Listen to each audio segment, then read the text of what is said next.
Hey guys, tonight we wake up not on your soft bed or on a memory foam pillow, but flat on your back pressed into a thin mat of reeds. Your head tilted awkwardly where the stuffing has shifted overnight. A chicken is asleep dangerously close to your face. There's straw in your mouth and your breath tastes like you drank old lentil soup from a copper cup forgot to rinse, and then aged several millennia. Welcome to ancient Egypt, where the Nile flows the sunburns, and your morning routine doesn't include mouthwash, but it does involve crushed ox hooves. So before you get comfortable, take a moment to like the video and subscribe, but only if you genuinely enjoy what I do here. And let me know in the comments where you're tuning in from and what time it is for you. It's always fascinating to see who's brushing their teeth with history at midnight. Now dim the lights, maybe turn on a fan for that soft background hum, and let's ease into tonight's journey together. You open your eyes. The roof above you is woven reed darkened by smoke and soot. A spider is quietly spinning something ambitious in the corner. Your sister's foot is in your face. Your little brother is drooling on your blanket. You're 22 years old, and this is the most peaceful sleep you've had all week, until the goat farts. You roll to one side, wipe your mouth, and immediately regret it. Your breath smells like despair, or maybe dried fish, possibly both. You sit up, your neck cracking like someone stepped on a basket of dry twigs. Your jaw aches, not sharply, just a dull awareness that your mouth has been through several lifetimes of barley bread. You shuffle to the water jar and take a sip, not to drink, just to swish. Your tongue tries to dislodge something sharp near your molars. It fails. You spit into a clay bowl and grab your chew stick. This is your toothbrush, a twig. Nothing fancy. Just a piece of fibrous wood you chewed on last week, then tucked behind a jar when it started to splinter. You bite the end again, turning the tip into a kind of bristled brush, and get to work. The brushing itself is rhythmic, soothing. The scrape of bark on enamel, the smell of dried powder in your nostrils, it's strangely meditative. Your grandmother swears it keeps your soul clean. Your father says it keeps your mouth out of trouble. Your mother once said if the gods ever judged you for your teeth, at least you'd go down swinging. You dip the stick into a bowl of powder. It clumps. It's damp. Someone left the lid off. Too late now. The powder is homemade, obviously. A lovely mix of crushed ox hooves, burnt eggshells, salt, and a touch of sand, because every surface in Egypt seems to be at least 5% sand. The eggshells were roasted last week. You remember because they exploded in the fire and singed your sister's eyebrow. She hasn't forgiven you yet. The ox hooves come from a butcher down the road. They're boiled, dried, and smashed into chunks, then ground into powder with a stone your grandmother has used since she was a girl. You suspect it was originally meant for grain, but like most things in your house, it was repurposed after someone broke the original. You brush slowly, careful not to hit the sore spot in your back left molar. It's been bothering you since the festival. You think it might be cracked, or cursed, possibly both. As you brush, your little brother stumbles over a mouthful of his own stick eyes half closed. You started without me, he mumbles. You nod. He shrugs and sits down. Together you brush in silence. This is your normal. 1-room hut, 6 people, 1 goat, endless chewing. Your father joins next, already gnawing at his own stick like it owes him money. He dips into a separate jar his special blend. It smells like clove and overconfidence. Your grandmother follows. She doesn't use powder, says she can feel her way to clean. No one argues with her. She's survived smallpox and a papyrus fire. She gets to do what she wants. You rinse once more, spit into the sand and wipe your face with your sleeve. The air smells like onions, charcoal and effort. You stretch, twist your neck and check your teeth with your tongue. Still rough, still crowded, still yours, and in ancient Egypt that's a win. You grab your tunic, slip on your sandals and step outside. The sun hasn't risen, but the sky's already glowing orange. Somewhere far off the Nile laps gently at its banks. A vendor calls out about leeks, a donkey brays, a priest chants, and your mouth tastes like ox hoof. But at least it doesn't taste like yesterday. You're barely out the door when the dust hits you. The morning wind in your village doesn't caress, it slaps. It picks up every loose grain of sand, every fleck of yesterday's barley chaff, every whisper of ash from a dozen cooking fires, and throws it all directly into your open mouth. Your freshly brushed ox hoof and eggshell polished mouth. You cough. You mutter something unkind to the wind gods and press your lips together in protest. Doesn't help. It never does. Your sister appears beside you, her eyes squinting against the light. Don't breathe too hard, she says, you'll lose everything you just did. You nod solemnly, holding your jaw still like it might fall off if you open it too wide. Together you start the walk to the communal fire pit. Breakfast doesn't make itself, and even though you're still chewing imaginary bits of mint from your tongue, your stomach has already moved on. It's hungry. It wants porridge. It will settle for burnt onions. As you walk, you pass neighbours hunched over bowls brushing. Everyone's at it. Children with half-chewed twigs, grandmothers holding their powder in the creases of their palms, men arguing about goat prices while scraping their gums with alarming ferocity. One man, a stonecutter, spits into the street so violently it startles a dog. You nod in passing. Respect. You reach the fire. The coals are still warm from last night. Your sister pokes them back to life with a stick and you drop your bundle of dry grass nearby. Soon the air fills with the scent of smoke stale flour and the faint undercurrent of morning breath. As you prep breakfast, you can't help but feel a little smug. Your teeth feel clean. Not noble clean. Not priest clean. But I woke up and tried clean. You smile a little to yourself, then bite your tongue by accident and immediately regret everything. Back inside, your father is mixing a new powder. It's not your job, but you watch anyway. He uses the big bowl, the one with the faded falcon painted on the side. It's chipped near the rim, and one side is stained dark from years of mint leaves, fennel and whatever else the family tried in pursuit of freshness. Today's mix is simple: dried goat bone eggshells and clove. He grinds them slowly in circles, muttering something under his breath.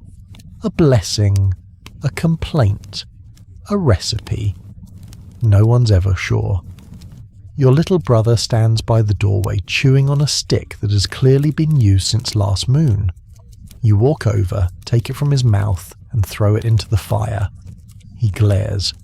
I was saving that, he says. For what an infection, he doesn't answer, but your sister smirks from across the room. You hand him a fresh stick.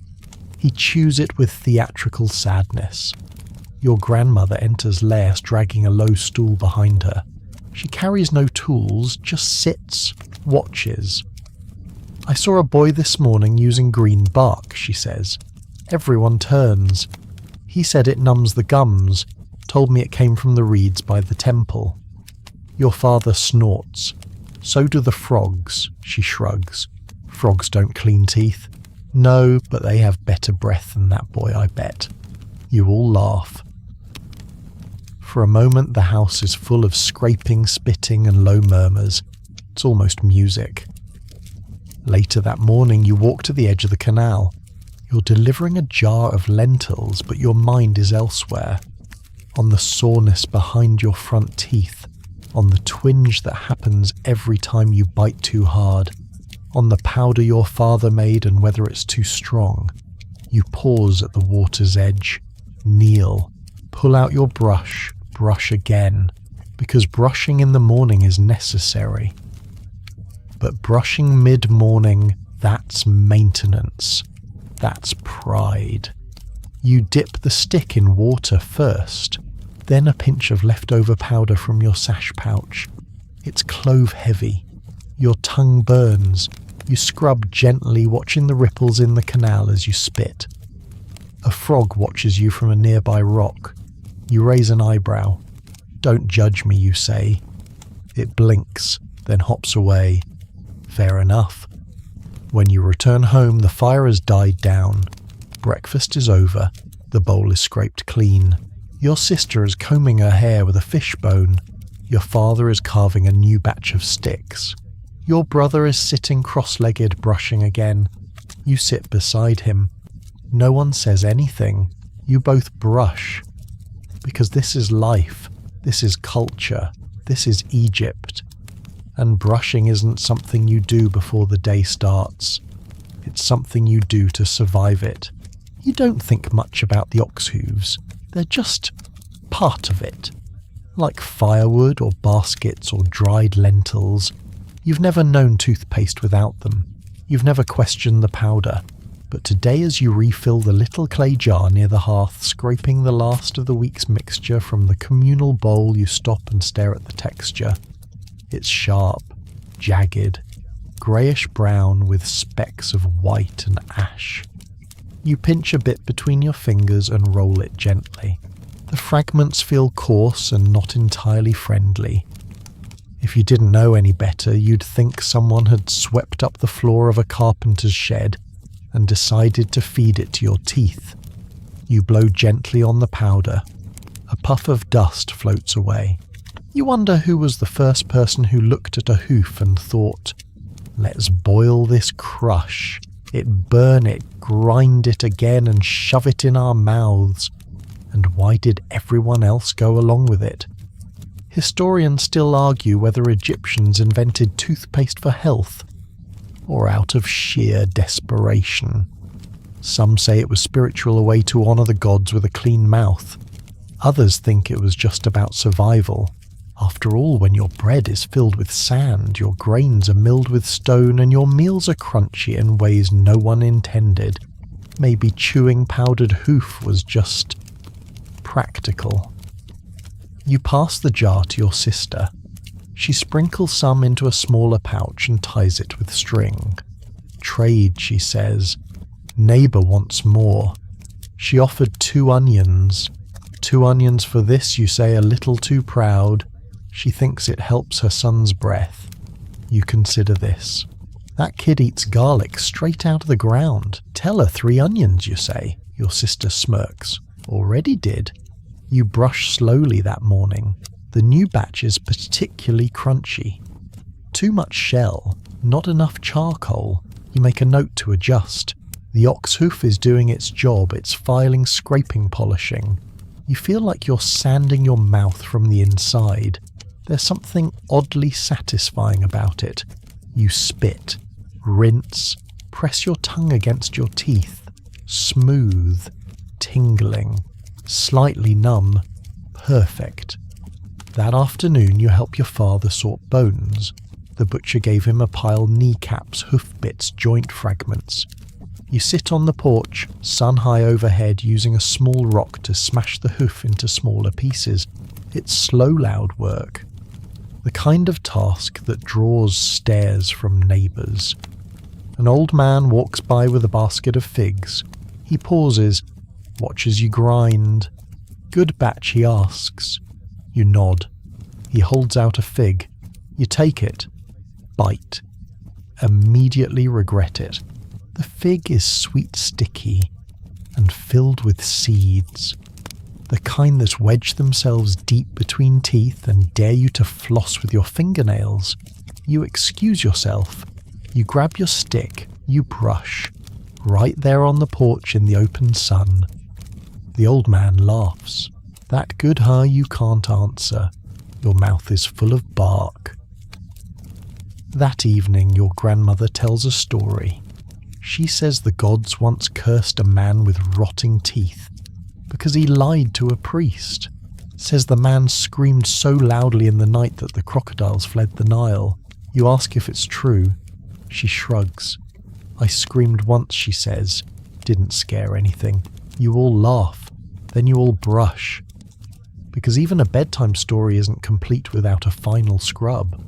And as the fire dies down, as the night air cools your skin, and as the ox hoof powder scrapes gently one last time across your aching molars, you realize this isn't medicine, it's tradition. You're not sure how brushing became the most consistent part of your life. It certainly didn't start that way. When you were younger, it was a chore. Something your mother made you do. Something your grandmother would scold you over if she caught you skipping. Just one more thing between sleep and the rest of your day, but now it's a rhythm. A small, bristly island of control in a world ruled by sun, sand, and unpredictable goats. You wake before dawn. The house is quiet, still wrapped in that pre-sunlight hush, where even the birds think twice before singing. You reach for your stick automatically. You chew it in the dark. You find the powder pouch by feel. You brush in silence, not because you're hiding, but because somehow this part of your day no longer needs an audience. You spit, rinse, breathe. There it is again, that faint trace of clove and burnt bone. Familiar, grounding. You run your tongue across your teeth. Still yours, still in place, still trying. Your sister joins you shortly after. She's chewing the end of a new stick, eyes still half shut, hair tangled in the shape of someone who fought her blanket and lost. She doesn't say anything, just sits, dips her brush. You hear the scrape of twig on enamel, then your brother, then your father. By the time the sun rises, the house is alive with the soft percussion of family brushing. It's not elegant, it's not quiet, but it is together, and that's something. Later that morning, the village square is buzzing. A merchant has arrived with salt and spices. People flock to his cart with baskets, goats, and questions. You wander over with your sister to watch the negotiation. Someone's shouting about cumin. Someone else is trying to trade an egg for 3 cloves. You spot a bundle of dried mint tied with string. You tap your sister's arm. She follows your gaze. Nods. Worth it, she asks. You reach into your sash and pull out a small pouch of your latest powder mix, clove heavy, fine-grained, lightly toasted over the hearth. You walk up to the merchant. He eyes you. You hold up the pouch. He sniffs, raises an eyebrow, sniffs again, then smiles. Trade, you nod. He hands over the mint. You pocket it quickly before he changes his mind. Back home you cut it into pieces, grind it into flakes, mix it into your base blend. The scent fills the room. Your grandmother sneezes. What did you do to the powder, she asks. Improved it? She frowns. Don't ruin tradition. You shrug. She dips her stick anyway. She brushes. She doesn't complain. Not out loud. That evening you test the batch properly. You chew a new stick, dip the end into your mint-enhanced mix and begin. Immediately your mouth feels cooler, lighter. You close your eyes, scrub, spit, smile. That twinge in your molar still there. But less angry now. Your sister brushes beside you. She pauses, tastes, then nods. Better, she says. Your father tries next. He says nothing, but he doesn't go back to his blend. Progress. Before bed, your grandmother says something unexpected. You know she begins, when I was young, we used ashes and crushed barley. You raise an eyebrow. Barley uncooked. Sharp. Horrible. You grimace. So this, she says, holding up a stick, this ox hoof business. It's luxury. You laugh. But she doesn't. Not quite. She brushes. And so do you. Because every mouth has a history, and tonight yours is still intact. You're sitting outside your house back against the mud brick wall when the tooth finally gives you its ultimatum. No warning this time, no slow build-up. Just a flash of pressure, then a deep, throbbing ache that blooms behind your cheekbone and settles in like an uninvited guest. You freeze. The reed mat beneath you creaks as you shift slightly, trying to ease the weight off your jaw. It doesn't help. The pain pulses like a drumbeat, low, rhythmic, ancient. You press your fingers to your face, half in reflex, half in hope. Nothing changes.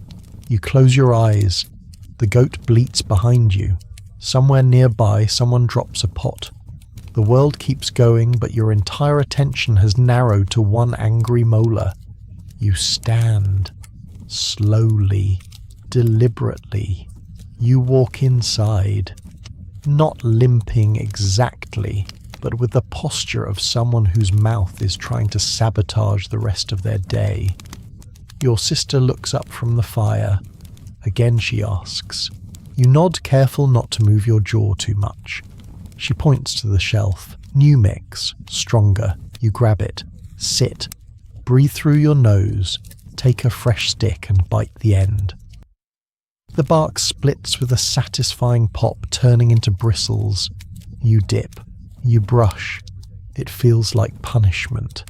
Like someone set your gums on fire and then apologized with vinegar. You don't stop. This isn't new. Toothaches are as common as sand. Everyone gets them. No one talks about them unless it gets so bad you start missing meals or speaking in grunts. You've seen it happen before. Your uncle last year spent 3 weeks drinking only broth, kept saying he was fine. Then one day he pulled the tooth himself with a bit of string and the doorpost. Your cousin fainted watching it. The rest of you took notes. You swish water around your mouth. It helps, a little. The mint from your last blend lingers on your tongue. You lean back against the wall and close your eyes. Not pain-free, but endurable. For now. You head to the market, not for powder, for distraction. The walk helps. The jostling crowd helps. You eavesdrop on arguments about dates, about goats, about some new reed-wrapped miracle someone claims cures foot fungus and marriage. A young scribe's apprentice stands on a crate reciting something loudly. You pause to listen, then notice he's holding his jaw. Every few words he flinches, but he keeps going. You nod in respect. You've been there. You walk past the fishmonger. He's yelling about fresh catfish and overcharging for yesterday's catch. You trade for a few sprigs of dried fennel and half a clove. The woman you trade with has a powder streak on her chin. You like her instantly.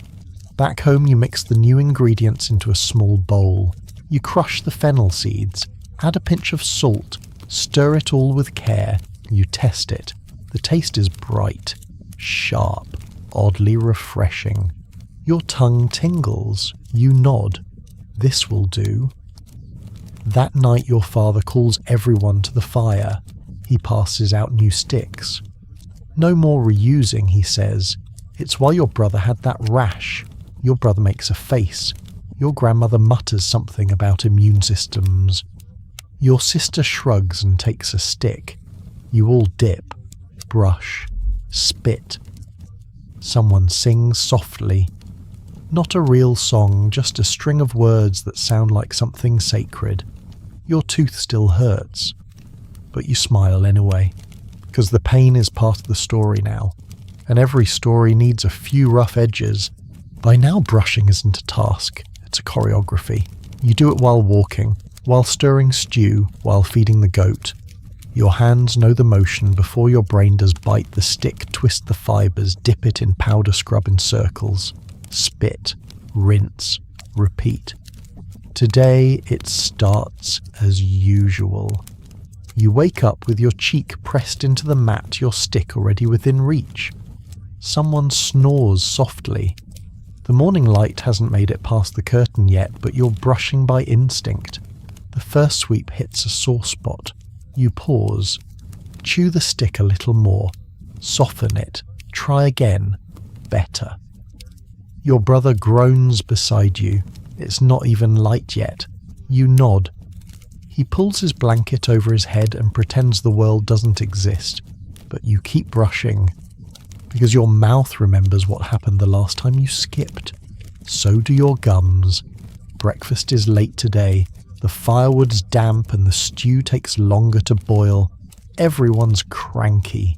Your father sharpens sticks by the door, muttering about weather and damp powders. Your sister is already brushing. She's added something new to the powder, something citrusy. Lemon peel, she says. From where? Don't ask. You don't. You dip your stick into the bowl and taste it. It stings, but in a good way. Your grandmother brushes without any powder at all today. Let the stick do the work, she says. No one challenges her. You chew slowly, watching steam rise from the pot. Your mouth feels half clean, half on fire. It's a start. That afternoon you visit your cousin's house. He broke a tooth last week. Claimed it was from a rock in the bread, but everyone knows he bit into a date seed without looking. You bring him a fresh stick and a pouch of soft powder, low on salt, heavy on clove. He smiles crookedly. Tastes like regret, he says. Better than rot, you reply. He agrees. You both brush in silence. Outside, children shout. A dog barks. Somewhere, someone is singing about fish. But in this quiet corner of the courtyard, you and your cousin brush side by side like monks preparing for a ritual neither of you fully understand. Evening comes with a cold breeze. The fire crackles. Your sister hands you a new stick, one she carved herself. It's straighter than most. The fibres are thinner. You chew the end carefully. It splits beautifully. You try the new powder, your own blend. Fennel, mint, charcoal, a little salt. You worked on it all week. This is its test run. You dip, you brush, you close your eyes. It's sharp, smooth, almost elegant. You smile, then wince. Still that sore tooth. But the rest feels like victory. Your brother asks if he can try your blend. You hand it over. He dips, he brushes. His eyes widen. This doesn't taste like dirt, he says.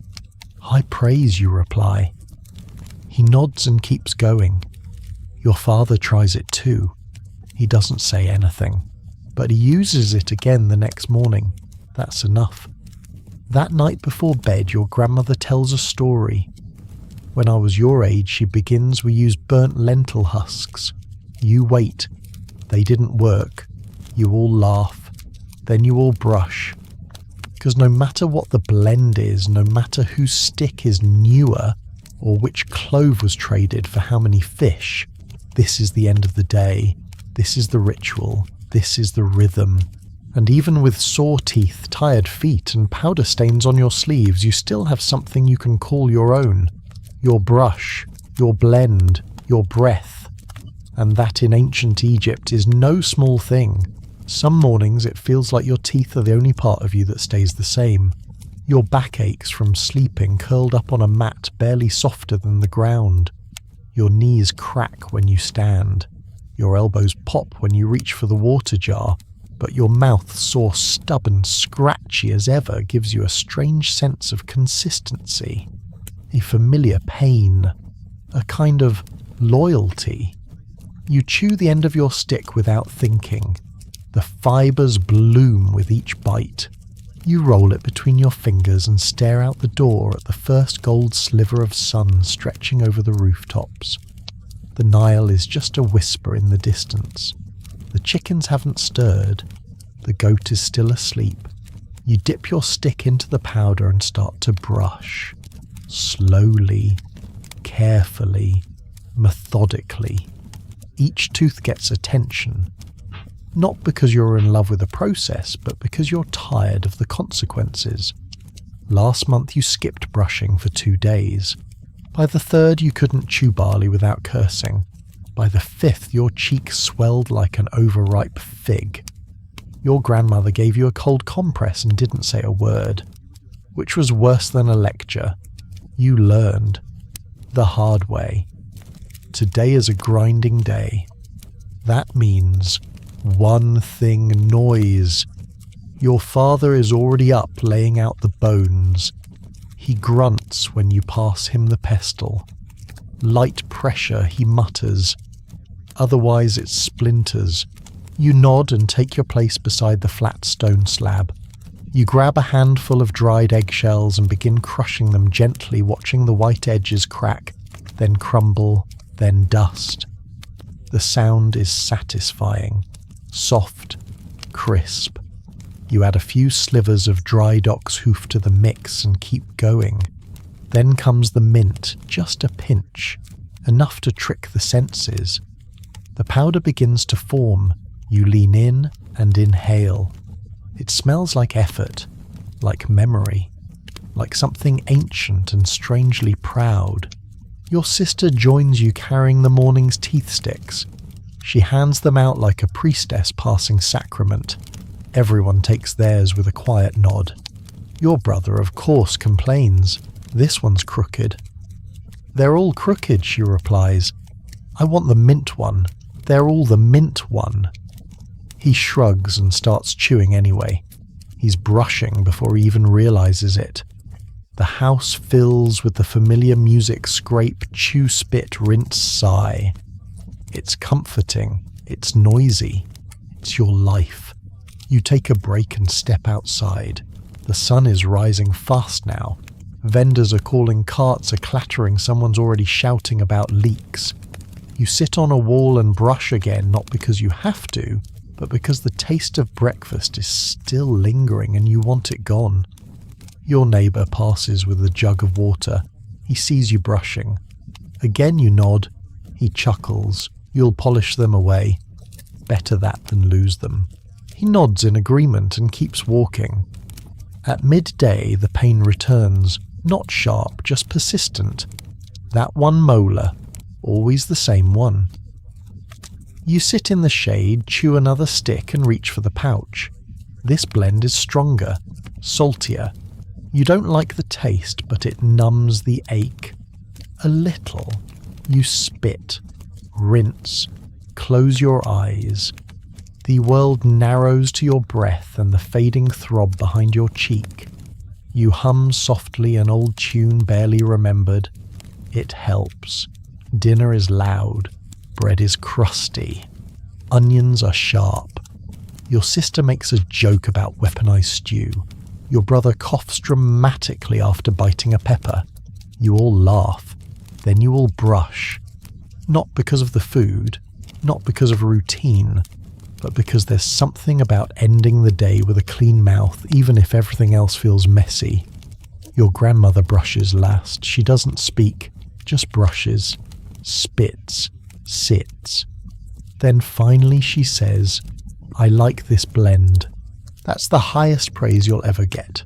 You dream about teeth, not your own, someone else's. A pile of them sitting in a basket like garlic cloves, clean, dry, quiet. In the dream you're supposed to count them, but they keep shifting every time you try. Every few seconds one falls out of the pile and lands with a soft clink on the ground. You kneel to pick it up, but it crumbles in your hand. You brush it away instinctively because even in your dreams your first thought is always to brush. You wake before dawn. Your mouth is dry. Your jaw sore. You rub your face and grope for the chew stick you left tucked under your mat. You bite the tip, feel the familiar crackle of bark and sit up. The house is still asleep. The fire is out. Your breath tastes like old stew and dust. You reach for the powder bowl only to find it empty. Someone used the last of it. Probably your brother. You stare at the smooth bottom of the bowl like it has betrayed you. Then you get up, stretch your back with a few satisfying cracks and shuffle outside to fix the problem. Making powder at this hour is a delicate process. You can't wake the others, and you definitely can't pound anything. So you tiptoe to the corner where the supplies are stored: eggshells in a cloth pouch, dried ox hoof chips in a cracked jar, a sprig of mint already half used. You set up at the flat grinding stone near the door and begin your work. The eggshells crush easily between your fingers. You press them gently into the stone with your palm rotating slowly until they turn to dust. Then the hooves. You crush them one by one using the edge of a broken pestle. The scent is faintly smoky, oddly calming. You add salt, then the mint. You stir it all together with a twig and whisper a tiny thank you to the morning silence. When the powder's done, you taste a little on your fingertip. Crunchy, salty, clean. It'll do. Back inside, your sister is stirring. She lifts her head and sniffs. You made more, you nod. She holds out her stick. You pass the bowl. Smells better this time, she says. Less hoof, more mint. You smile, just enough. She brushes. So do you. Soon the house is awake, and brushing, and spitting, and rinsing. You all brush like it's your last defense against chaos, which in some ways it is. Later that day you meet a neighbour at the canal. He's older, with a half-toothless grin, and a cane made from date palm. He sits on a rock and watches you dip a jar into the water. You're the one who makes that fancy powder, huh? You shrug. I try. He pulls a stick from behind his ear and waves it at you. I used to brush with tree bark and vinegar. You nod politely. He smiles. Didn't work. You sit beside him. He tells you a story about a time the Nile ran low and everyone's breath went sour about how a priest blamed it on divine imbalance, and how an entire village chewed on wild herbs for a month to win the gods back. Did it work, you ask? He grins wider. Depends who you ask. Then he hands you a small pouch. My own blend, he says. From my mother's mother. Try it. You take it. Later back at home you test it. It's spicy.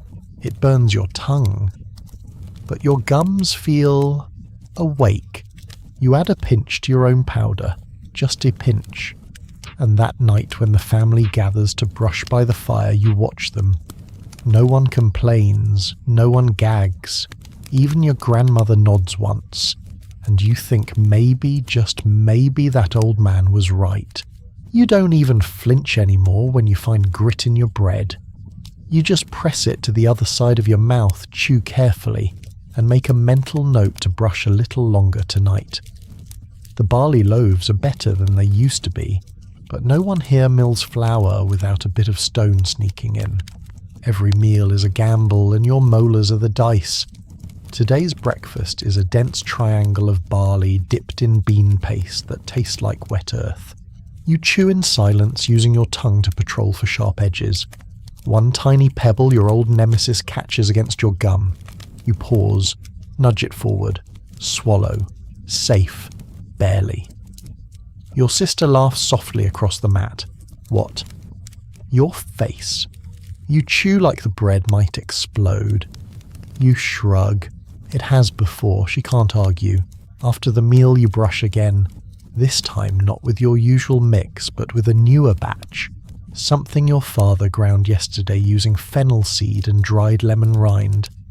It's coarser than you'd like, but your tongue appreciates the freshness. You chew your stick until the end splits wide and soft. Then you dip. The sensation is tingly. Your mouth prickles slightly as though it's waking up. Your grandmother watches you brush and nods slowly. That blend's got a bite, she says. So does the bread. She chuckles, spits into a jar and wipes her chin with the edge of her sleeve.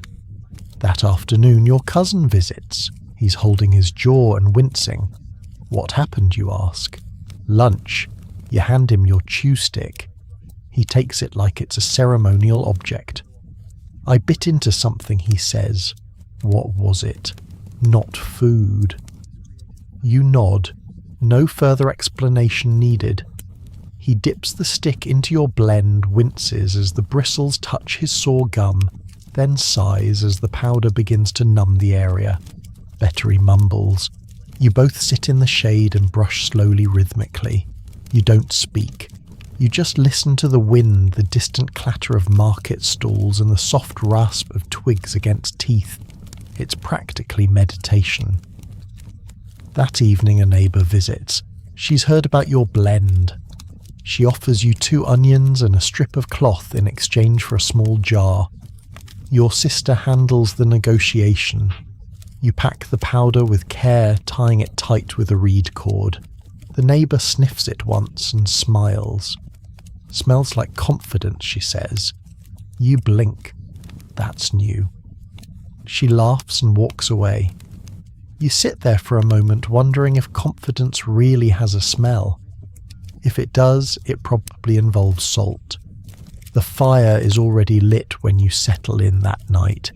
Everyone's brushing early. Your father's got a new stick. Your brother is on his second brush of the evening, mostly because he likes the taste.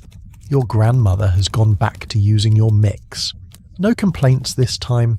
You brush slowly, mindfully. You scrape the back molars with gentle precision paws to feel the smooth curve of your incisors. Check in on the sore spot near your gum line. It's calmer today. You spit into the flames. The fire hisses like it approves. You lie down with your arms crossed behind your head, tongue pressed to the back of your teeth. You count them slowly, one by one, still there, still yours, still fighting. You close your eyes and drift off.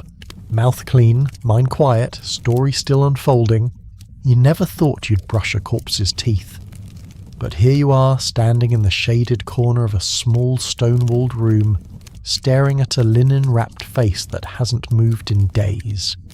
The priest stands behind you, arms crossed, eyebrows raised as if daring you to flinch. You don't. This is part of your cousin's burial preparation. Your cousin was a temple singer, died last week. Peacefully they say mid-hymn, eyes open, breath gone between syllables. The kind of death your grandmother says is clean.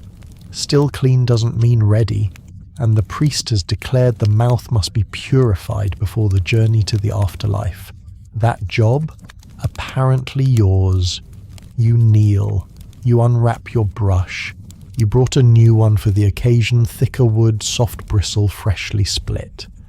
You open a pouch of ceremonial powder. No clove this time, no citrus. Just ash from the temple fire, finely crushed eggshell, and a shaving of incense bark. You dip. You begin to brush. Slow, careful, silent. You've heard stories of how Egyptians believe the soul exits through the mouth, how words are weighed, hearts are judged, and breath must not carry the stench of decay. You don't know if it's true, but you brush like it is. Each tooth feels more fragile than your own, each gap like a memory that's about to break apart. You spit into a cloth. The priest takes it without a word. You finish. You bow. You leave. Outside, the sun feels brighter, the air heavier. You sit under a fig tree and brush your own teeth, because you suddenly feel like you need it. Back home, the family is quiet. Your grandmother nods when you tell her what happened. You did it right, she says. How do you know? She shrugs. You're still breathing, aren't you? That night no one talks much, but everyone brushes. More slowly than usual, more carefully. You do too, because brushing a dead man's mouth reminds you one day someone might brush yours. There's a girl across the alley who brushes her teeth like she's writing poetry. You don't know her name, you're not even sure which house she lives in, but every morning when the sun hits just right, and the shadows stretch across the wall, she sits outside her doorway with a chew stick in one hand and a small jar of powder in the other and brushes. Not quickly. Not like your brother who saws back and forth like he's trying to dig a trench in his gums. Not like your father who strokes a functional, no-nonsense survival-based. No. She brushes with rhythm, precision, a kind of grace that makes you sit up straight on your mat without even realizing it. You pretend not to watch, but you do, every morning. Today she catches you looking. Just for a moment. No smile, no frown, just a raised eyebrow that says, "I see you." You glance away. You pretend you are watching the neighbour's chicken, which is frankly absurd. No one watches chickens. Later that day you're making a new powder blend. Mint, fennel, a bit of clove. You're grinding slowly, trying not to think about eyebrows or graceful chewing. But your mind wanders. You add a pinch more mint than usual. You hesitate, then toss in a scrap of dried orange peel. Why, you don't know. It just seems refreshing. That evening, as you brush near the courtyard, she passes by. She slows, she sniffs. Then she turns and says, "That smells different." You nearly drop your stick. It's new, you say. What's in it? You list the ingredients, trying to sound casual. She nods, then holds out a brush. You blink. "May I?" You try to stay calm as you pass her the bowl. She dips, brushes. She pauses. It's good. Then she walks away. You don't sleep well that night, but you brush twice, just in case. The next morning there's a small packet on your doorstep, wrapped in linen, inside dried herbs. Not just any herbs. Sage. Crushed lotus petal. Maybe a bit of cinnamon. It smells expensive. It smells deliberate. No note. Just a bundle. You grin. You mix a new batch. You chew your stick. You brush. And for the first time in a long time you feel nervous. Because someone else might be brushing too. And thinking of you. It's gone. Your pouch of clove mint powder, the blend you carefully measured, ground, adjusted and guarded like a family heirloom, is missing. You check the usual spots. Your mat, no. Beneath the water jar, nothing. Behind the curtain, only dust and a half-eaten fig your brother definitely tried to hide. Panic sets in slowly. You didn't label it. You didn't hide it. You just assumed that, like your toothbrush, some things were sacred. You were wrong. You storm outside. Your brother is sitting by the goat, chewing lazily on a stick. You know that look. It's guilt wearing a hat of innocence. Where is it, you ask? He blinks. Where's what? You know. He shrugs. You mean the powder that smells like fruit and victory. You exhale through your nose. Deeply. He continues. It's good. Too good. The goat sniffed it. That's when I knew. You rub your temples. Did you use it? He grins. I shared it. You what? He points behind him. A small group of kids, neighbours, cousins, that one boy who always smells like pickles are gathered around a jar. Brushing. With your powder. You walk over slowly. One girl holds the jar like it's treasure. Another boy dips his stick and smiles as he brushes. You stop. Watch. They're doing it right. Circles, careful motions, spitting to the side. Even the youngest one, who usually chews his stick like it owes him money, is being gentle. They see you. They freeze. The girl steps forward sheepish. Was it yours? You nod. She hands you the jar, almost empty. You sit down on the step and sigh. Your brother sits beside you. They liked it, he says. You nod. He shrugs. You can make more. You nod again. But you're quiet, because this wasn't just about powder. It was yours, made with care, built over time, balanced, blended. perfect, and now gone, mostly. That evening you sit with your sister. You tell her what happened. She listens, then says that's good. You frown. How is that good? They brushed, she says, with care, with your powder. You taught them. You say nothing. She hands you a fresh jar. It's not your blend, she warns, but it's close. You open it, sniff. It's not bad, different, but familiar. You smile a little. You chew your stick, dip, brush, and realize maybe it's not about guarding the powder. Maybe it's about passing it on. Your grandmother sits on the edge of the mat, sharpening a twig between her teeth. She doesn't say a word. She never does when she's focused. Her fingers move with the precision of a scribe slowly twisting the stick as she chews, splintering the end just enough to fray, but not enough to tear. The fibers bloom like a reed flower in spring. You watch her. She catches your stare and finally speaks. You chew too fast, she says. You raise an eyebrow. Too fast. You treat the stick like an enemy, she replies. You don't respect it. You blink. You didn't know the stick required respect. She nods at the one in your hand. That one's softwood. Treat it gently. It remembers. You turn the stick in your fingers, chew slower this time. Try to feel what she means. She dips her brush into her own powder blend, one she never shares. You suspect it's mostly salt and whatever bitterness she has left from surviving 5 children and 6 decades in the desert. She brushes in silence, and you follow suit. You've started experimenting more lately. After your brother's mass distribution scandal, your confidence took a hit. But then your sister started making tiny adjustments to your recipe. One day she added dried rose petals. The next day a pinch of charcoal. You raised an eyebrow. She said nothing. Now you keep notes. Scraps of papyrus with little symbols only you understand. Too much mint, bitter, too little salt, gummy, fennel cess, clove, polite heat.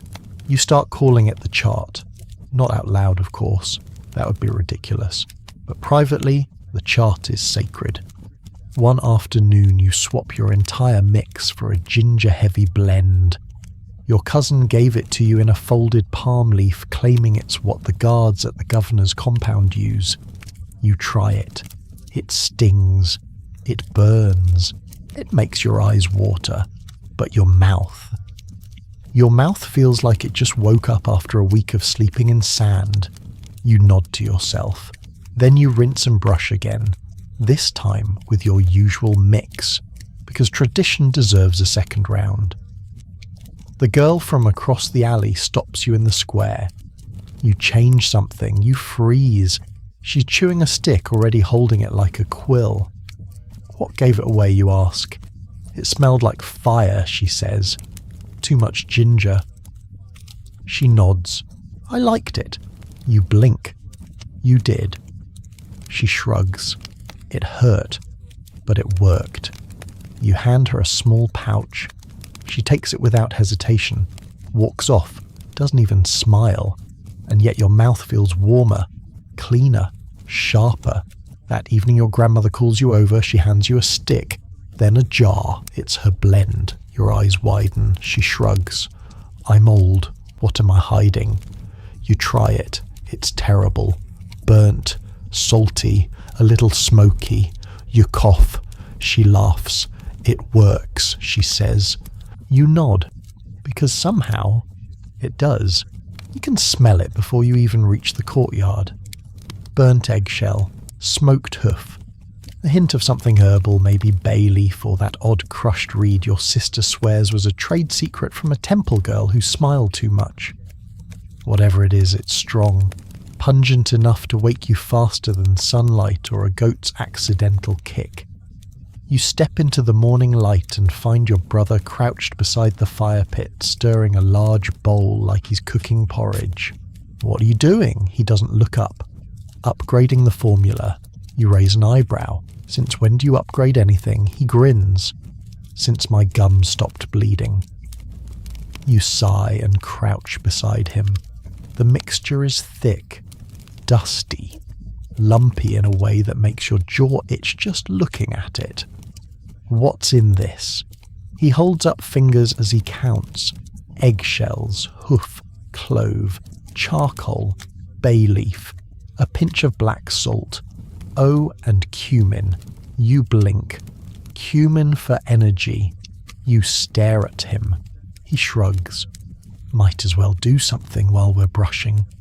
Later that day, he offers it to your neighbour. She tries a bit and chokes.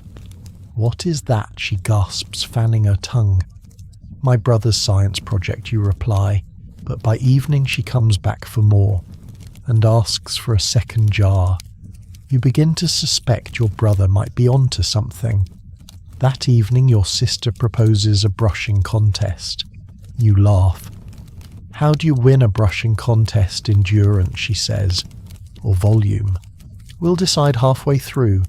You gather on the mat your brother, your cousin, the neighbour's daughter, and even the goat who wanders in and begins chewing the handle of an abandoned brush. Everyone chooses their powder. Everyone readies their sticks. Someone yells, "Go!" and it begins. The air fills with the sound of scraping, spitting, rinsing, and the occasional gag. Your brother goes too hard too fast. He's the first to bleed. Your cousin brushes so softly you suspect he's just chewing for fun. You keep a steady pace, slow, measured, efficient. Your grandmother watches from the corner unimpressed. None of you are brushing, she says. You're flailing. But still she joins in, and somehow that makes it official. You win, mostly because you didn't quit, and because your powder doesn't taste like punishment. That night the courtyard is quieter than usual. The embers glow, the jars are sealed, the brush is rinsed. You sit with your stick in your lap and look at your family. Everyone's mouth feels a little cleaner, everyone's spirit a little lighter. No one says it aloud, but you all know. This isn't about the brushing anymore. It's about the space it creates, to pause, to breathe, to be human. The next morning the stick snaps in your mouth. You barely bite down and crack half the bristles break clean off. You pull it out slowly, inspecting the damage. It looks like a porcupine that lost an argument. You stare at the jagged end, then at the roof beams above you, and let out the kind of sigh that only ancient wood and aching molars understand. You get up. You shuffle barefoot past your still sleeping brother and the goat who somehow ended up inside again. Your cousin snoring softly near the wall. Your grandmother is already awake, stirring the fire like she never went to bed. You grab a fresh stick from the bundle by the door. Not your favourite wood, but straight enough, solid. You bite the end, working the bark loose. It splits easily. You chew until the fibres bend softly, and the bitterness in the wood settles into something tolerable. You reach for your pouch, dip, and brush. This morning you're not just brushing, you're preparing. A trader is coming from Thebes. Word is he's got new powders, imported stuff, expensive, blended with things like dried rose anise and possibly honey. No one's sure if it's real, but that doesn't stop anyone from brushing 3 times before he arrives. Even your grandmother adjusts her shawl. She brushes in circles today, carefully, like she might be judged. You all pretend it's no big deal, but you're brushing longer, more thoughtfully. You're even rinsing twice, just in case. The trader arrives near noon. His cart is wood sun-bleached and covered in linen, his teeth white. Too white. Suspiciously white. You don't trust anyone who smiles that much. He sets out his goods jars, bundles sticks in strange shapes, powders wrapped in cloth. You hover nearby. You sniff. One smells like lemons and vinegar. One smells like baked sugar. One smells like mint, but better, stronger, almost fresh. He sees you staring. Hygiene is the mark of civilization, he says. You blink. He offers a sample. You take it. He gestures toward a water bowl. You brush. Immediately the taste hits you sharp, clean, with just a hint of something floral. You stop brushing. You nod. It's good. Too good. You glance at your pouch, then at the trader. He smiles again. One jar, one full basket of grain. You laugh. Not unkindly. Just honestly. Do you take onions instead? He laughs too, but says no. You hand back the brush. Walk away. Your teeth feel amazing, but your dignity is intact. That night you recreate the blend. Not perfectly, but close. You trade for dried flowers, toast your mint leaves, grind everything 3 times. You test the result. It's decent. Your sister tries it, nods. Your cousin grins. Even your grandmother doesn't complain. It's not Thebes, but it's yours, and that's enough. You sit by the fire, brush one more time, and wonder, will someone 1,000 years from now do the same? Will they chew sticks, grind powder, try to impress strangers with their smile? You hope so, because history lives in tiny things. A clean tooth, a stubborn stick, a breath that doesn't scare the gods. You never planned to invent anything. But somehow you'll blend the one with toasted mint, crushed hoof, a touch of salt, and just enough floral note to fool the nose has started making the rounds. First, your sister brought some to a cousin, then your cousin shared it with a neighbour. Then the neighbour asked if you sold it. Sold. As if breath freshening was a career path. Now a woman you've never met knocks on your door with a basket of onions and a small cloth pouch. I heard you make the good one, she says. You blink. She holds out the onions like a tribute. You take them, and for the first time it clicks. You've become the village's unofficial mouth alchemist. It's a strange kind of fame. Nobody knows your name exactly. But people know the one with the minty blend. You've seen your powder in jars at other homes, your recipe slightly wrong, reproduced with wild guesses. One kid added nut paste. Someone else tried melon rind. You cringe but say nothing. Mostly. Your brother loves it. I told you, he says, proudly walking around with your pouch in his sash like it's a royal badge. He starts giving out samples. You yell at him. He ignores you. You run out of powder. He runs out of samples. Peace is restored temporarily. You experiment again, just for fun. One night you try ginger root and lemon ash. Your gums go numb. Your sister laughs for a full minute. You toss the blend into the fire and promise never again. But the next morning you start fresh. More mint, less salt. A touch of ground date seed. It's smooth, clean, gentle. You call it the quiet one. You don't tell anyone. Just use it in silence. One day, the girl from across the alley visits. She doesn't say much. Just hands you a small jar. Inside powder. Pale. Finely ground. Smells like dried rose petals and something smoky. You test it. It's good. Very good. You look up. She's already walking away. You call after her. What's in this? She turns. Guess. Then she's gone.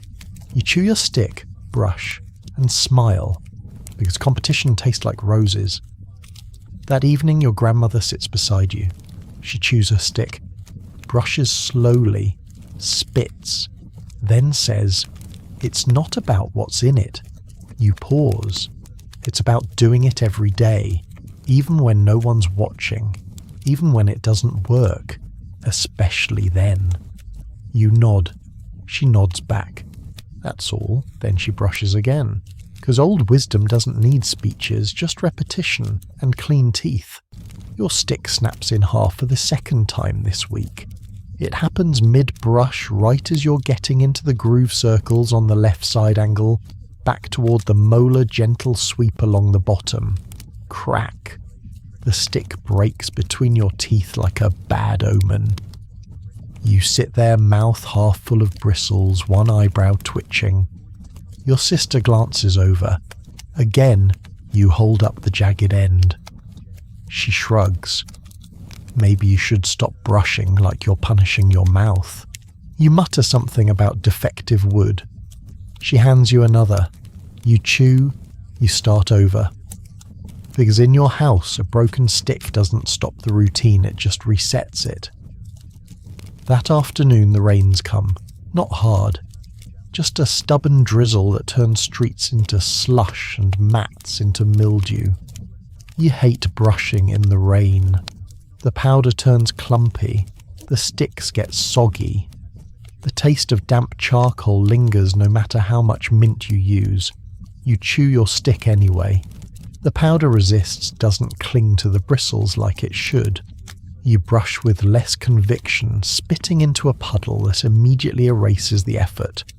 Your cousin brushes under the awning holding a palm leaf over his head. "I miss dry season," he grumbles. Your grandmother brushes without flinching, rain dripping off her nose. "Rain washes what you don't," she says. No one replies, because she's probably right. The rain continues into the next day. The powder gets wet in its jar. You stir it with a twig, trying to bring it back to life. It smells faintly like disappointment. You try brushing anyway. It works, mostly. But you miss the crunch. You miss the scrape. You miss the dryness that feels like something is happening. So you roast a handful of powder over the fire, gently, carefully, stirring it with a bone spoon. It dries, sizzles, smokes a little. You let it cool. You test it. It's back. That evening, your sister knocks over the water jar. Now no one has anything to rinse with. Your brother improvises with warm beer. Your cousin just spits farther. You wait. Later you sneak to the canal, scoop a handful of water, rinse twice. The chill makes your gums sting. But the clean that follows, worth it. Before bed, the rain finally stops. The air smells like wet earth and tired wood. You sit by the door, brushing slowly. You try the roasted powder again. Your brother sits beside you, asks for a scoop. You give him one, then two, then decide you should probably just make more. He brushes, hums softly, spits into the mud. You both stare at the dark. The house is quiet, the fire's out, and your mouths still clean, still brushing, still yours. Your father pulls a tooth today, not yours, his. It's been threatening to leave for weeks, swollen gum, purple tint, the kind of pain that turns a man into a shadow of himself.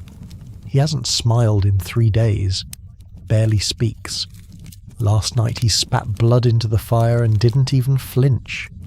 So this morning he calls for you. You come expecting to bring water or maybe mix a softer powder. Instead he hands you a piece of twine. Hold the end. You stare. The other end's tied to the tooth. You look.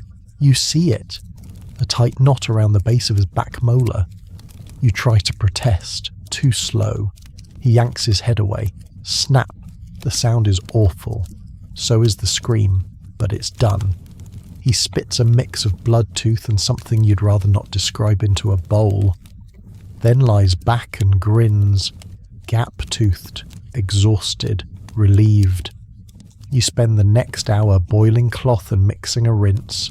Salt, mint, charcoal, water that's just warm enough not to sting. He swishes, spits, nods. It's quiet for a while, then he says, "Make a powder just for me." You grin, something softer. No, stronger. He shakes his head. "Make it proud. You get to work." That night you try the blend on yourself first. It's bold, salty. It doesn't burn, but it doesn't whisper either. You call it Father's mouth. You don't tell him. You just hand him the jar. He brushes and says nothing. But he uses it again in the morning, and again the next night. That's all you need. Your grandmother watches you mix more powder later. Used to be we didn't have flavour, she says. We had sticks and sand. You nod. We still do. She chuckles. But now we also have cinnamon. You pass her a small jar. Try this one. She dips her stick, brushes, pauses, then shrugs. Still better than sand. You sit outside that night. Brush in silence. The air smells like mint and smoke. Your jaw aches slightly, but it's familiar, reassuring. You spit into the dirt, look up at the stars, and think somewhere in the afterlife there's a god inspecting molars. You just hope they notice the effort. You wake up to arguing. Not shouting. Not yet. Just sharp whispers. Your sister and your cousin both standing near the fire pit, arms folded, jaws clenched. You stay on your mat a moment longer, eyes half open, pretending to sleep. But the words float across the room. He took my powder. I didn't take your powder. It's gone. Well, I didn't take it. Silence. Then the sentence that always follows. Ask him. You groan audibly before they can point.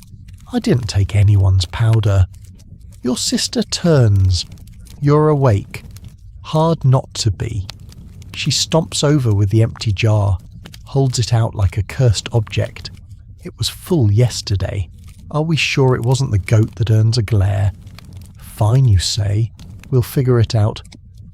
But first, you hold up your stick. Let me brush before I start interrogating the household.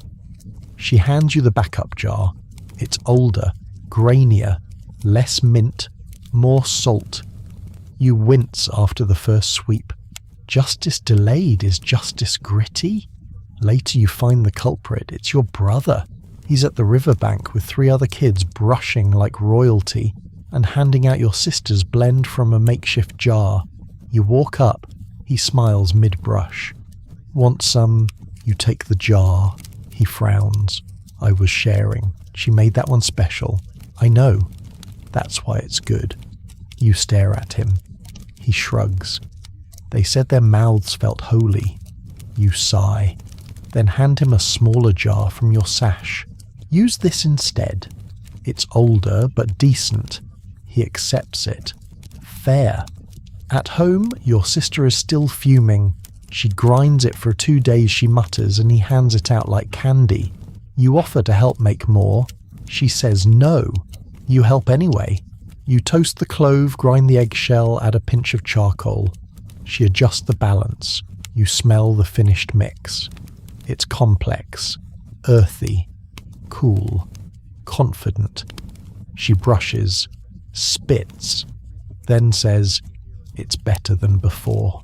You nod, then raise your stick. She taps hers to it. Like swords. Peace restored. That night the whole house brushes together. No one fights over powder. Everyone shares. Your father tries the new batch, says nothing, brushes twice. Your grandmother says tastes like proper teeth. You'll take that as a compliment. Even your brother brushes quietly. And when you lie down that night, tongue tracing your teeth, breath light with mint and something faintly spicy, you think maybe this is what progress feels like. You didn't expect this much brushing in the afterlife, but here you are. Okay, not the actual afterlife, but the temple grounds feel close. You're dressed in your cleanest tunic, hair smoothed back with water, stick in your sash, a small jar of powder clutched in your hand like an offering. It's your friend's burial. He was young, too young, fell ill fast, gone before anyone had time to say anything proper. You've been asked to help prepare the body, not the wrapping, not the oils, the mouth, of course. The priest hands you a reed cloth and nods. You kneel beside the mat. The air is thick with incense and salt and something heavier grief that hasn't spoken yet. You chew the end of your stick, dip it into a powder you blended this morning heavy on charcoal, just a touch of mint, one scrap of lotus petal. You brush, slowly, carefully, with more reverence than you knew you had. You clean around the lips, then the tongue, then inside the cheeks. You don't rush, because you know someone will do this for you one day. You want them to take their time. Later the priest thanks you. He asks what was in the powder. You tell him. He asks for a jar. You give it to him without hesitation. He smiles, not with his mouth, but with his eyes. Clean mouths reach the gods faster, he says. You nod. You don't know if it's true, but you believe it anyway. Back home, the house is quiet. Your family knows where you've been. They wait until you sit. Then someone hands you a stick. You chew, dip, brush. No one speaks, but the rhythm begins again. The scrape, the rinse, the spit, the sigh, the peace. Your sister sits beside you, hands you a new pouch. Made this while you were gone. You open it. Smell. Lemongrass. Burnt clove. Something earthy. You dip your stick again. You brush. And as the night settles in, as the fire fades, as your thoughts drift towards sleep, you taste the familiar blend on your teeth and feel something settle in your chest. Not pride, not sadness, just continuity. You've kept the practice. You've passed it on. You've made something small and ancient and human last. The night is still. The air outside your house is warm and heavy, filled with the soft hush of distant water and the last chirps of insects tucking themselves into reeds. Your body sinks slowly into the mat beneath you. The roof above you creaks as it settles. One by one, the sounds of the world begin to fade. You brush one last time, not because you need to, but because the motion feels familiar, gentle, like a breath moving in slow rhythm with the dark. The powder tonight is soft, quiet on the tongue. You don't think about the ingredients anymore. You just let them do their work. Around you, the others are already asleep. Your brother curled against a folded tunic. Your sister's slow breathing rising and falling. Your grandmother's faint snores like old cloth rustling in the breeze. Your teeth feel clean, not perfect, but whole. Your tongue rests gently behind them, safe.